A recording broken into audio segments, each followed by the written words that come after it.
وعلى آله وصحبه أجمعين. أما بعد فقد قال الله تبارك وتعالى كما ورد في سورة البقرة: أعوذ بالله من الشيطان الرجيم بسم الله الرحمن الرحيم. يا أيها الذين آمنوا أنفقوا مما رزقناكم من قبل أن يأتي يوم لا بيع فيه ولا خلة ولا شفاعة والكافرون هم الظالمون. الله لا إله إلا هو الحي القيوم لا تأخذه سنة ولا نوم له ما في السماوات وما في الأرض من ذا الذي يشفع عنده إلا بإذنه يعلم ما بين أيديهم وما خلفهم ولا يحيطون بشيء من علمه إلا بما شاء وسع كرسيه السماوات والأرض ولا يؤوده حفظهما وهو العلي العظيم. لا إكراه في الدين قد تبين الرشد من الغي فمن يكفر بالطاغوت ويؤمن بالله فقد استمسك بالعروة الوثقى لا انفصام لها والله سميع عليم. الله ولي الذين آمنوا يخرجهم من الظلمات إلى النور والذين كفروا أولياؤهم الطاغوت يخرجونهم من النور إلى الظلمات أولئك أصحاب النار هم فيها خالدون. صدق الله العظيم. رب اشرح لي صدري ويسر لي أمري واحلل عقدة من لساني يفقهوا قولي. اللهم ربنا الہمنا رشدنا واعذنا من شرور انفسنا. اللهم ارنا الحق حقا وارزقنا اتباعه وارنا الباطل باطلا وارزقنا اجتنابه. اللهم ربنا آنس وحشتنا في قبورنا وارحمنا بالقرآن العظيم. اللهم اجعله لنا إماما ونورا وهدى ورحمة. اللهم ذكرنا منه ما نسينا وعلمنا منه ما جهلنا وارزقنا تلاوته آناء الليل وآناء النهار واجعله لنا حجة يا رب العالمین آمین. نبی اکرم صلی اللہ علیہ وسلم نے فرمایا ہے: لکل شیء سنام وسنام القرآن سورۃ البقرہ. ہر شے کی ایک چوٹی ہوتی ہے اور قرآن مجید کی چوٹی سورہ بقرہ ہے. اس سورہ بقرہ میں ایک تو اس اعتبار سے کہ یہ طویل ترین سورت ہے قرآن حکیم کی، تقریباً 2.5 پاروں پر پھیلی ہوئی، 286 آیات، 40 رکوع.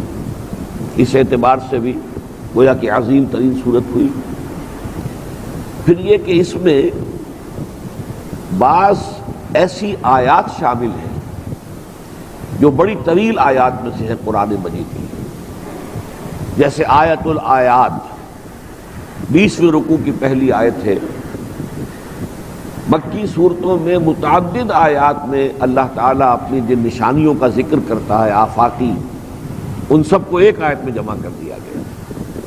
ان فی خلق السماوات والارض واختلاف اللیل والنہار والفلک التی تجری فی البحر بما ينفع الناس وما انزل اللہ من السماء من ماء فاحیا به الارض بعد موتها وبث فيها من كل دابة وتصريف الرياح والسحاب المسخر بين السماء لآیات لقوم یعقلون. ایک آیت، لیکن اس میں کتنے جو فینومینا آف دی نیچر ہیں کتنوں کا حوالہ آیا ہے.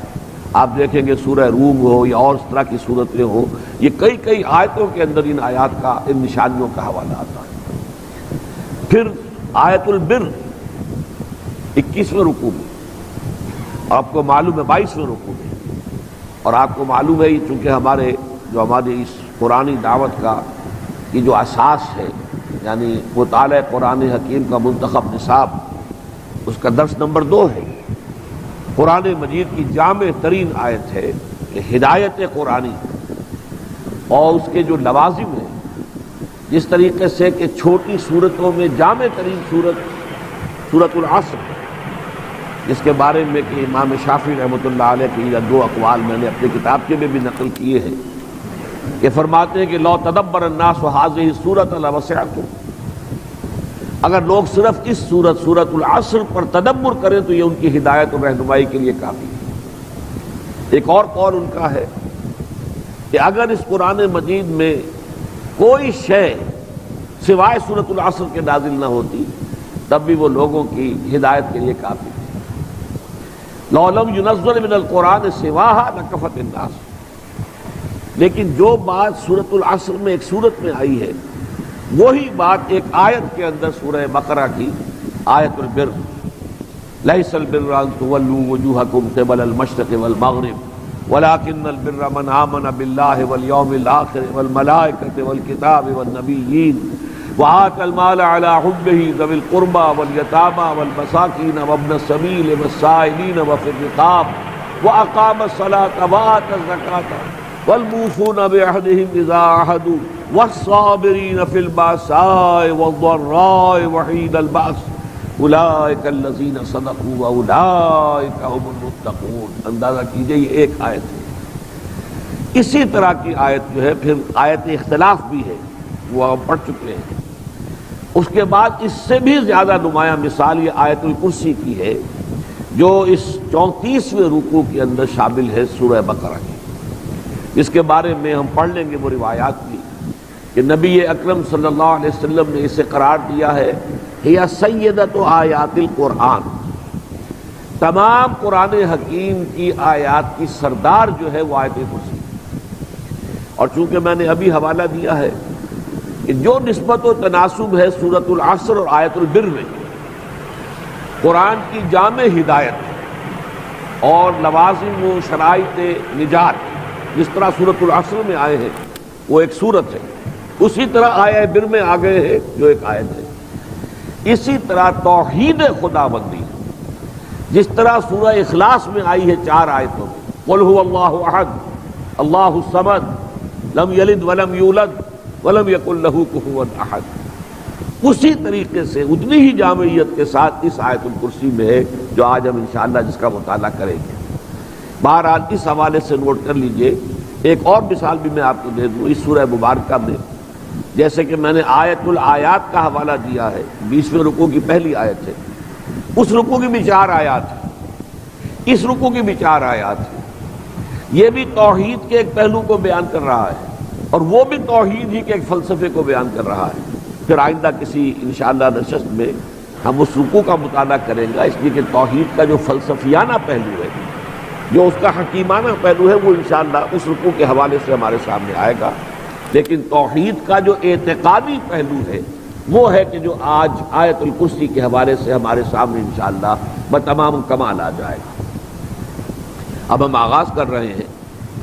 سب سے پہلی آیت جو ہے اس کا تعلق ہے انسان کے عمل سے۔ یوں سمجھیے کہ جیسے ایک انگوٹھی ہو اور اس میں کوئی نگینہ بہت بڑا خوبصورت یا کوئی ہیرا جڑا ہوا ہے، لیکن پھر دونوں طرف اس کے بازو ہوتے ہیں، اسی طرح آیت الکرسی ہے بڑا نگینہ یا بڑا ہیرا، اور اس کے دونوں اطراف میں، اس کے شروع میں اور اس کے بعد، اس سے پہلے اور اس کے بعد جو آیات ہیں ان کا تعلق عمل سے ہے۔ آیت الکرسی کا تعلق عقیدے سے ہے، ایمان سے ہے، نظریے سے ہے، فکر سے ہے، سوچ سے ہے، لیکن اس کے 2 تقاضے جو ہیں عملی، وہ ہے کہ جو آیت الکرسی سے ایک آیت قبل اور آیت الکرسی کے ایک بعد والی آیت جو ہے اس کے اندر آتے ہیں۔ یا ایھا الذین آمنوا، اے اہل ایمان، انفقوا مما رزقناکم، خرچ کر دو، کھپا دو، لگا دو، صرف کر دو ان سب چیزوں میں سے جو ہم نے تمہیں دی ہے۔ من قبل ان یاتی یوم، اس سے پہلے کہ وہ دن آ جائے، لا بیع فیہ ولا خلۃ ولا شفاعہ، جس دن کے نہ کوئی خرید و فروخت ممکن ہوگی، نہ کوئی دوستی مفید ہوگی، نہ کوئی سفارش فائدہ پہنچائے گی۔ والکافرون هم الظالمون، اور جو انکار کریں وہی ہے ظالم، وہی ہے مشرک۔ اب اس آیت میں پہلے تو میں چاہوں گا کہ آپ لفظ انفاق کو اچھی طرح سمجھ لیجیے، اور یہ کہ یہ انفاق جو ہے، انفاق فی سبیل اللہ، یہ اس سورہ مبارکہ کا، سورہ بقرہ کا جو نصف ثانی ہے، یہ دو حصوں میں منقسم ہے۔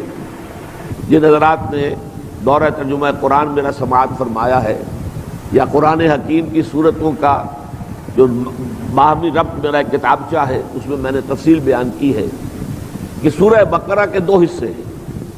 نصف اول میں اصل خطاب ہے سابقہ امت مسلمہ یہود کے ساتھ، یا بنی اسرائیل یا بنی اسرائیل یا بنی اسرائیل۔ نصف ثانی میں سارا خطاب ہے موجودہ امت مسلمہ یعنی امت محمد صلی اللہ علیہ وسلم کے ساتھ۔ اس لیے میں نے ایک نام تجویز کیا ہے سورہ مبارکہ کا سورۃ الامتین۔ یہ دو امتوں کی صورت ہے کہ اس کا نصف اول جو ہے اس کا تعلق جو ہے سابقہ امت مسلمہ سے ہے، جس کو معزول کیا گیا اور اس کی جگہ یہ نئی امت فائز کی گئی، اور اس کا جو حصہ ثانی ہے نصف ثانی، اس کا تعلق جو ہے وہ امت مسلمہ سے ہے، امت محمد سے ہے صلی اللہ علیہ وسلم۔ یہ جو دوسرا حصہ ہے اس میں 4 مضامین کی لڑیاں ہیں۔ 2 ہیں احکام شریعت، کیونکہ یہ پہلی ہے مدنی صورت، اور مدنی صورت کے اندر احکام آئے ہیں، شریعت کے احکام۔ آپ کو مکی صورتوں میں وہ احکام نہیں ملتے۔ مکی صورت میں تو بنیادی بحثیں ہیں، ایمانیات کی بحثیں ہیں، فکری بحثیں ہیں، نظری بحثیں ہیں، لیکن یہ کہ اصل میں شریعت کا جو ڈھانچہ آتا ہے وہ تو ہے مدنی صورتوں میں، اور اس کا جو بلو پرنٹ ہے وہ سورہ بقرہ میں تیار ہوا ہے۔ پھر اس کی جو ہے تعمیر ہوتی ہے اور تکمیل جا کر ہوگی سورہ مائدہ پر۔ اس اعتبار سے اس میں شریعت، اب شریعت کی 2 لڑیاں ہیں۔ شریعت کا ایک حصہ عبادات، چنانچہ یہاں روزے کے احکام آئے، حج کے احکام آئے، نماز کے بعد احکام آئے، یہ ہے عبادات۔ ایک ہے معاملات، وراثت کا معاملہ کیا ہو، شادی بیاہ کا معاملہ کیا ہو، طلاق کے معاملات کیا ہو، شراب اور جوئے کے بارے میں کیا حکم ہے، یہ ساری چیزیں جو ہے جن کا تعلق انسان کی عملی زندگی معاملات سے ہے۔ تو 2 لڑیاں تو یہ ہے شریعت کی، عبادات اور معاملات، اور 2 لڑیاں ہیں جہاد فی سبیل اللہ کی۔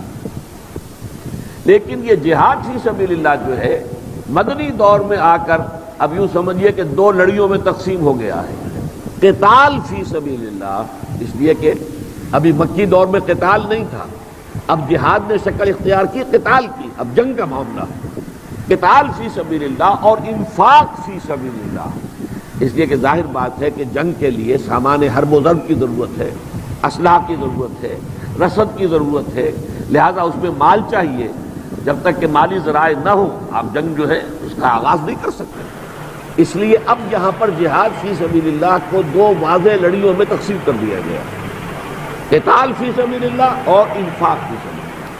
لیکن یہ جو 4 لڑیاں ہیں یہ ایسا نہیں ہے کہ ایک مضمون مکمل ہو جائے پھر دوسرا پھر تیسرا پھر چوتھا، بلکہ یہ 4 لڑیاں ہیں جیسے کہ رسی کے اندر ہم بٹ دیتے ہیں رسی کو۔ آپ 4 لڑیاں ہیں اس کو بٹ دیا آپ نے اور رسی بنا دی، نتیجہ کیا ہوگا کہ اب یہ جو ہے مسلسل نظر نہیں آئے گی کوئی لڑی۔ مثلا یہ کہ ایک اگر لال ہے، ایک نیلی ہے، ایک پیلی ہے، ایک ہری ہے، تو اب آپ کو رنگ کٹوا نظر آئیں گے رسی کے اندر، لال ہے، پیلا ہے، نیلا ہے، ہرا ہے، پھر لال ہے، پھر نیلا ہے، پھر پیلا ہے، پھر ہرا ہے۔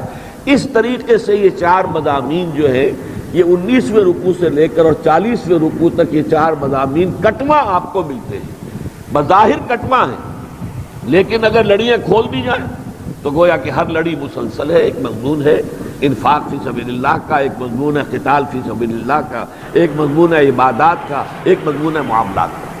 تو انفاق فی سبیل اللہ پر کئی مرتبہ اس سے پہلے، کیونکہ وقت کم ہے میں اس میں تفصیل میں نہیں جا سکتا، ابھی حال ہی میں نے اس کا درس دیا ہے، جو میرا تسلسل کے ساتھ درس چل رہا ہے جو قرآن آڈیٹوریم ہے۔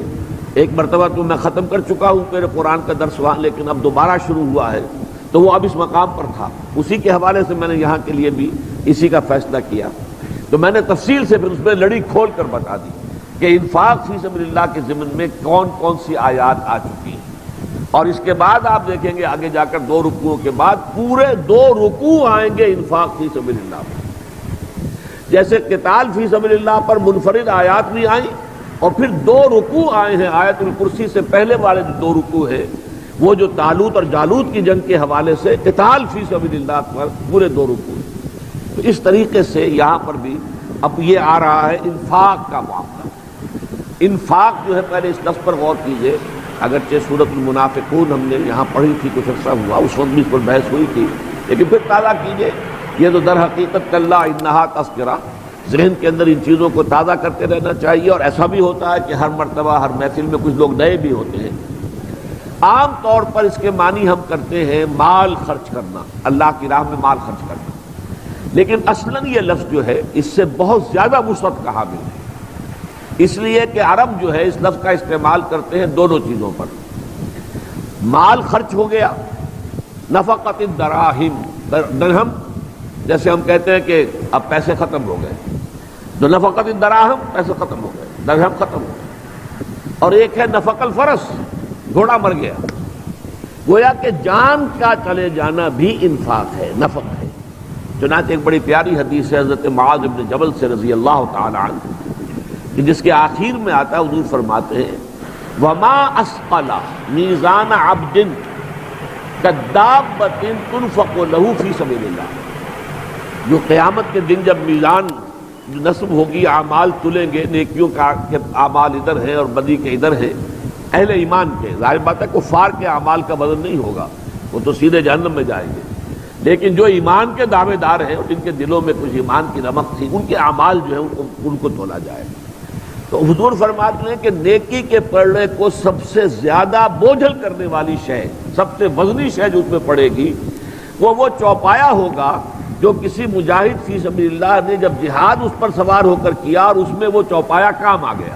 اب آپ کو معلوم ہے، آپ گھوڑے کے اوپر سوار ہو کر جنگ میں حصہ لے رہے ہیں تو تیر جیسے انسانوں کو لگ سکتا ہے، گھوڑے کو بھی لگ سکتا ہے۔ جیسے انسان جو ہے وہ شہید ہو جائے گا تو گھوڑا بھی گویا کہ اللہ کی راہ میں شہید ہو جائے گا۔ تو فرمایا کہ جتنا اس گھوڑے کی شہادت جو ہو جائے گی اللہ کی راہ میں، کدابۃ تنفق له فی سبیل اللہ، اللہ کی راہ میں جہاد کرتے ہوئے اس کی جو سواری کام آ گئی، اس سے جتنا وزن اس کی نیکی کے پڑھنے کے اندر پڑے گا اور کسی شے سے نہیں پڑے گا۔ تو گویا کہ انفاق کے اب معنی ہو جائیں گے جو بھی کچھ اللہ نے تمہیں دیا کھپاؤ۔ تمہیں وقت دیا ہے، کچھ مہلت عمر ہے، 50 60 70 سال، اس کا اکثر حصہ لگاؤ اللہ کے دین کے لیے، اس لیے کہ فی سبیل اللہ کا لفظ آیا ہے۔ انفاق جو ہے اللہ کے راستے میں، انفقوا مما رزقنا، جو کچھ ہم نے دیا ہے، اور اس میں انسان کو جان دی ہے، مال دیا ہے، اولاد دی ہے، اولاد کو لگاؤ اللہ کے لیے، اللہ کے دین کے لیے، یہ تو تمہارا سب سے بڑا سرمایہ ہے، سب سے بڑا ایسٹ ہے۔ لیکن یہ کہ بعض لوگ جو ہیں خود تو اپنے خیال میں دین کی خدمت کر رہے ہوتے ہیں، لیکن اپنی اولاد کے بارے میں انہیں فکر اسی کی ہوتی ہے کہ دنیا بن جائے ان کی، وہ اچھا کیریئر ہو جائے، اچھی تعلیم ان کو حاصل ہو جائے، اچھی تنخواہ مل سکے، اس سے آگے کوئی سوچ نہیں۔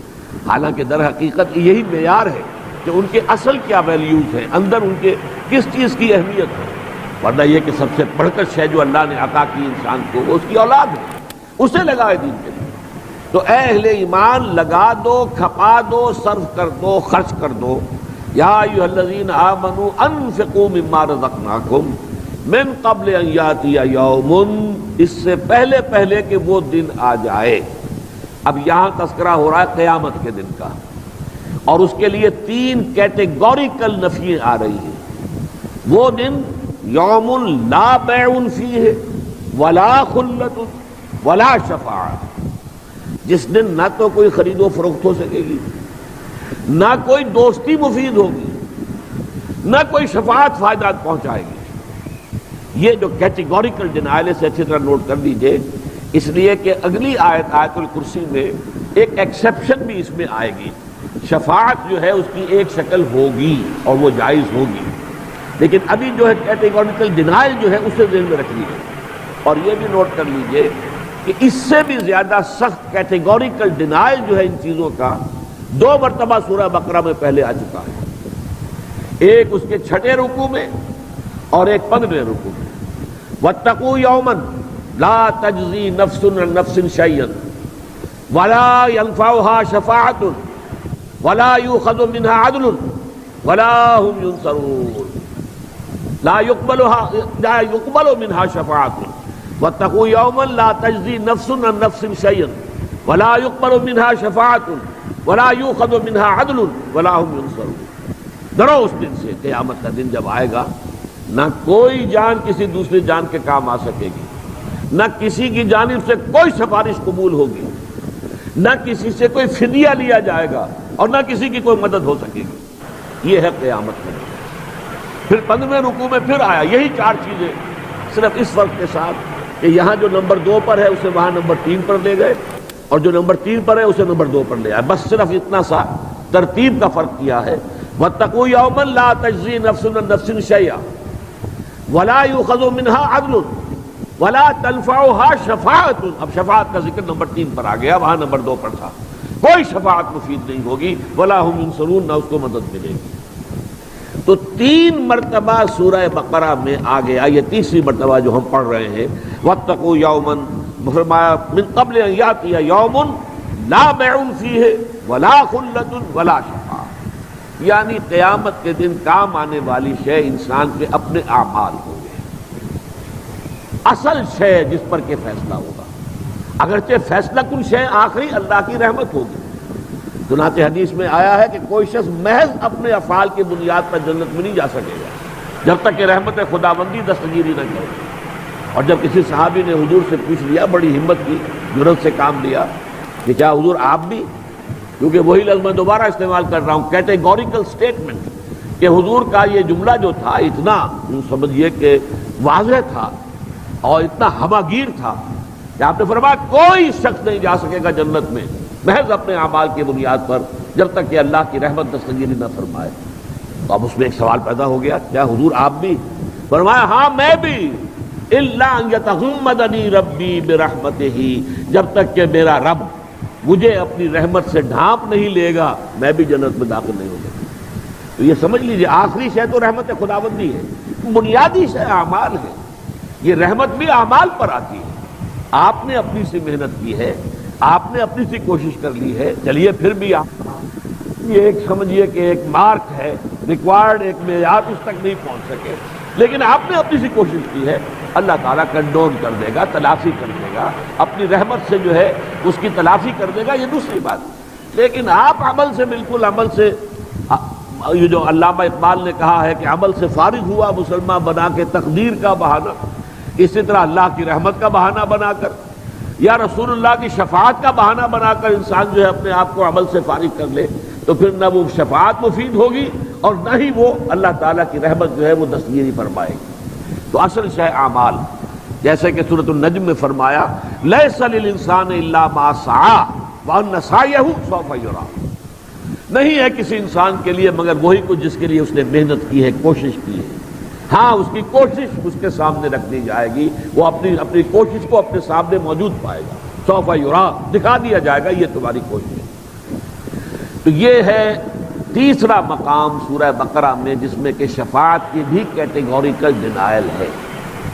ایک بات اور نوٹ کر لیجئے کہ یہ تو قیامت کے دن کا ذکر ہے، ایک چھوٹی قیامت وہ ہے جو میری اور آپ کی موت ہے، جو میرے اور آپ کے سر پر منڈلا رہی ہے، پتہ نہیں کب آ جائے، جھپٹا مار لے، جیسے کوئی چیل ہو یا کوئی اور جانور ہے سر کے اوپر منڈلا رہا ہے، پتہ نہیں کب وہ جھپٹا مارے۔